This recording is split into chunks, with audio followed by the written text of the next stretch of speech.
In 2025, the global trade landscape has been shaken by an escalating trade war initiated by the United States under the Trump administration. This trade war, characterized by tit-for-tat tariffs imposed by major economies, has sent shockwaves through global markets and ignited fears of a full-blown trade war. The conflict stems from President Trump's America First policy, which aims to protect domestic industries and reduce trade deficits. However, critics argue that these protectionist measures are counterproductive, harming both the U.S. economy and its trading partners. The trade war has escalated significantly, drawing in major players like Canada, the European Union, and China. These countries have responded to U.S. tariffs with retaliatory measures of their own, targeting key American exports. The consequences of this trade war are far-reaching, impacting businesses, consumers, and the global economy. As tensions continue to rise, the future of global trade hangs in the balance. In a move that blindsided its northern neighbor and close ally, the United States imposed a 25% tariff on steel imports. This sudden decision came as a shock to many, given the long-standing trade relationship between the two countries. The tariffs were announced without prior warning, leaving Canadian officials scrambling to respond, and a 10% tariff on aluminum imports in early 2025. These tariffs were part of a broader strategy by the Trump administration to protect American industries from foreign competition. The move was intended to boost domestic production and create jobs within the United States, but it also risked sparking a trade war with one of its closest allies. This decision, justified by the Trump administration on the grounds of national security, sent shockwaves through Canada, a major supplier of both metals to the U.S. Canadian steel and aluminum producers were left in a state of uncertainty, unsure of how to navigate the new trade barriers. The tariffs threatened to disrupt the flow of goods and increase costs for Canadian manufacturers. The Trump administration argued that reliance on foreign steel and aluminum posed a threat to U.S. national security, as it could potentially disrupt domestic production during times of conflict. They claimed that having a strong domestic steel and aluminum industry was essential for the country's defense capabilities. However, this rationale was met with skepticism by many experts. However, Canada, a member of NATO and a close military ally, strongly disputed this claim, arguing that its metal exports posed no threat to U.S. security. Canadian officials pointed out that the two countries have a long history of cooperation and mutual defense. They argued that the tariffs were more about economic protectionism than genuine security concerns. The Canadian government, along with industry experts and economists, criticized the tariffs as unjustified and harmful to both economies. They warned that the tariffs could lead to job losses and higher prices for consumers. Protests erupted in Canada, with many calling for the government to take a strong stance against the U.S. measures.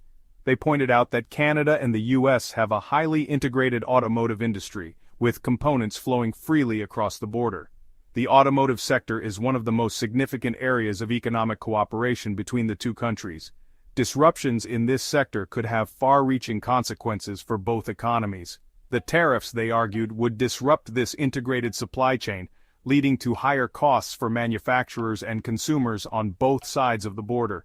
The increased costs could make North American-made cars less competitive in the global market, potentially leading to a decline in sales and further economic repercussions.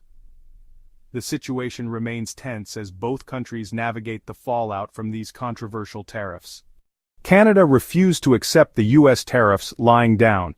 The imposition of tariffs by the United States on Canadian steel and aluminum was seen as an aggressive move, and Canada was quick to respond. In a firm display of resolve, the Canadian government announced retaliatory tariffs on a range of U.S. goods, carefully selected for maximum impact. The announcement was made by the Prime Minister himself, underscoring the seriousness of the situation. These tariffs, valued at 16.6 billion Canadian dollars, 21 billion US dollars, targeted iconic American products, including steel, aluminum, computers, and sports equipment. The selection of these goods was strategic, aiming to hit the U.S. economy where it would hurt the most. The Canadian government emphasized that these retaliatory tariffs were not their preferred course of action, but were necessary to defend their interests and send a clear message to the U.S. They wanted to make it clear that Canada would not be bullied into submission.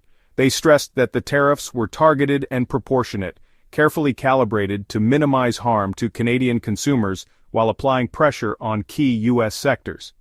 The goal was to protect Canadian jobs and industries without causing undue hardship to their own citizens. The list of targeted U.S. goods included products from states represented by key figures in the Trump administration and Republican Party, aiming to exert political pressure on the U.S. government. This was a calculated move to influence political decision-making in Washington. This strategic approach aimed to highlight the economic consequences of the trade war for American businesses and workers, particularly in states loyal to the president. By targeting these areas, Canada hoped to create internal pressure within the U.S. to reconsider the tariffs. The Canadian government also emphasized that their retaliatory measures were designed to comply with international trade rules and were a defensive response to the U.S.'s violation of World Trade Organization regulations. They wanted to ensure that their actions were seen as legitimate and justified on the global stage. In addition to the tariffs, Canada sought to strengthen its alliances with other countries affected by U.S. trade policies. By working together, they aimed to present a united front against what they saw as unfair trade practices.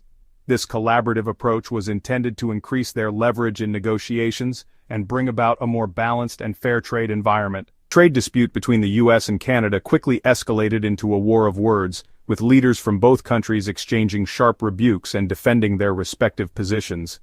The tension was palpable as both sides dug in, unwilling to concede ground. This conflict was not just about economics, it was a battle of ideologies and national pride. President Trump, known for his aggressive rhetoric, accused Canada of unfair trade practices, claiming that Canada had taken advantage of the U.S. for years. He pointed to the trade deficit and alleged that Canadian policies were harming American farmers and manufacturers.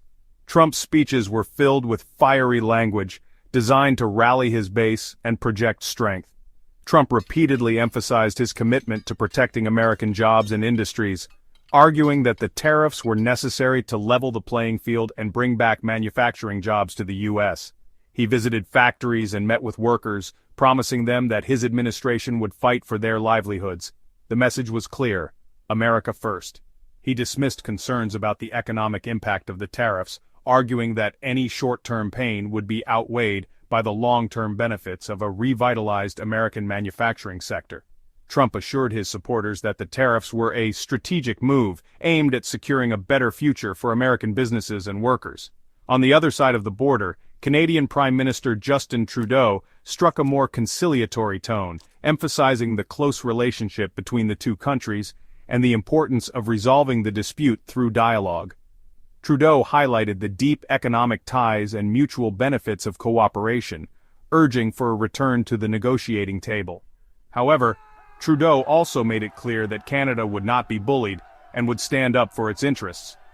He stressed that while Canada was open to discussions, it would not hesitate to retaliate if necessary.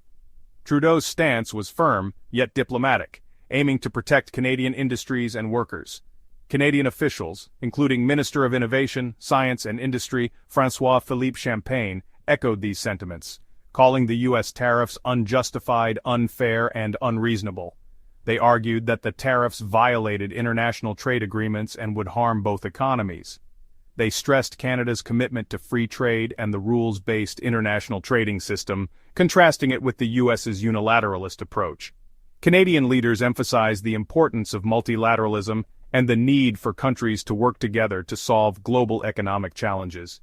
The dispute highlighted the differing philosophies of the two nations, with Canada advocating for cooperation and the U.S. pushing for a more protectionist stance. Fallout. Consumers feel the pinch, jobs at risk. As the trade war between the U.S. and Canada intensified, the economic fallout became increasingly apparent. In both countries, businesses and consumers began to feel the pinch of rising prices, disrupted supply chains, and heightened uncertainty. The tariffs, initially focused on raw materials like steel and aluminum, rippled through the economy, impacting a wide range of sectors. In the U.S., consumers faced higher prices for goods ranging from cars and appliances to beer and canned goods. The tariffs on Canadian steel and aluminum increased input costs for American manufacturers, forcing them to pass on these costs to consumers in the form of higher prices. This in turn put downward pressure on consumer spending, a key driver of economic growth. The trade war also threatened jobs on both sides of the border. While the Trump administration argued that the tariffs would protect American jobs, economists warned that the opposite could occur.